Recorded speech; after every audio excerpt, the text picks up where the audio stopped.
कल्याणि हे कनकलक्ष्मीः सुप्रभातम् ब्रह्माण्ड भाण्ड परिरञ्जित रम्य पुष्पा सम्बन्ध सान्द्र मकरन्द सुगन्ध हृद्यः मन्दानिलोय मधुना मधुरं प्रभाति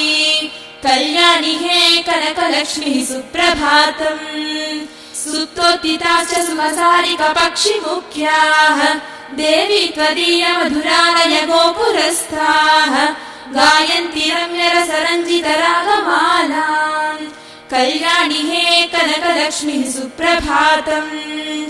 अम्ब त्वदीय नयनद्वयवर्गलोलाः फुल्लारविन्दमकरन्द रसप्रदीप्ताः भृङ्गाश्च जकृतिरवैः सततास्तु वन्ति कल्याणि हे कनकलक्ष्मीः सुप्रभातम् पद्मालये परमपावन भाग्यरक्ते